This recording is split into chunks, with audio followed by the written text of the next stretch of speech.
Canada is a country of immigrants. But why is it important for so many people to know their origin? What gives to all of you that sense of self-identification? Today we are talking to a Canadian with Ukrainian roots, Sимон Куклевський, whose parents arrived in Canada in 1952. Simon considers himself as a third generation of immigrants, as his mother's parents immigrated from Ukraine to France right after World War I. Interestingly, after 100 years of immigrations, his family kept all Ukrainian traditions. Simon says that he began to understand the Ukraine struggle for independence and its political formation at a fairly young age. You know, the fact that I was 11 years old when I first went to France, because my mom was born in France, I remember thinking at that time that Ukraine is so close, and yet I will not be able to visit because my father was a prisoner of war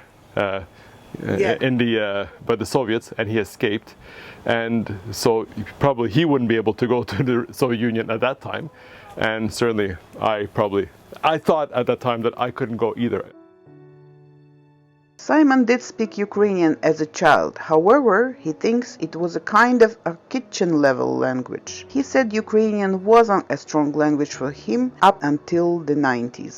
It's the 90s that really, with immigration, I love all people, and I connect with Novoprebuli, with newly arrivals, immigrants, whatever.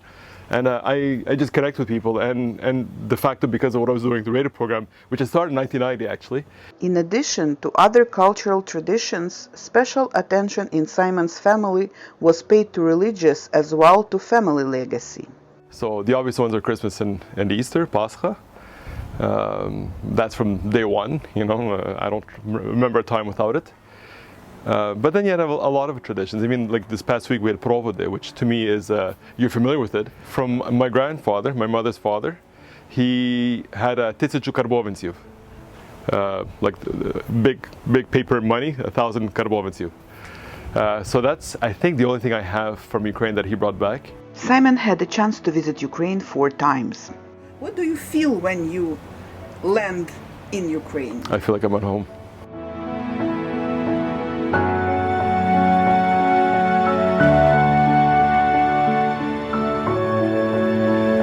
I sense a level of non-freedom, even though Ukraine was free, but you still had the vestiges of the Soviet Union, which you still have today even, but obviously it was more intense at that time. I consider myself Canadian. I'm born here, with Ukrainian roots, obviously, and that experience basically made me appreciate Canada a lot more and the freedom we have here. Simon believes that Canadians started knowing more about Ukraine since the Orange Revolution. Chernobyl to a certain degree, but that was, the Soviet Union.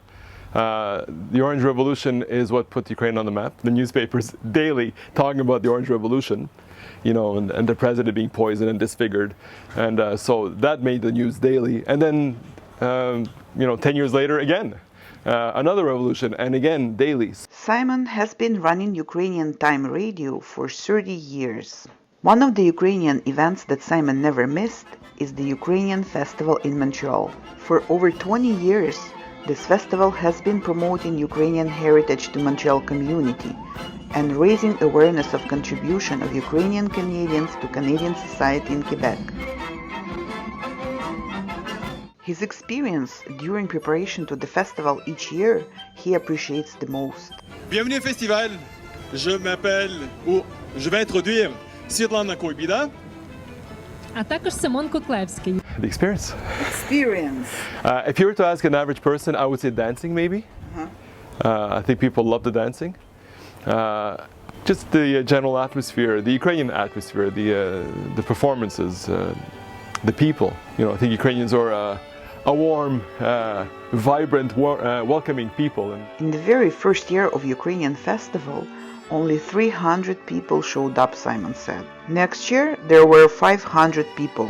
And then this group takes over, different people today, but a group with people with more vision experience, life experience, work experience, and with dreaming bigger and acting bigger. And that year, 7,000. There are many mixed culture marriages in Quebec. Simon said, keeping or not a certain cultural heritage depends on the family. You do see families where it's mixed marriage and the spouse speaks the language. The non-Ukrainian spouse speaks the language. Wow.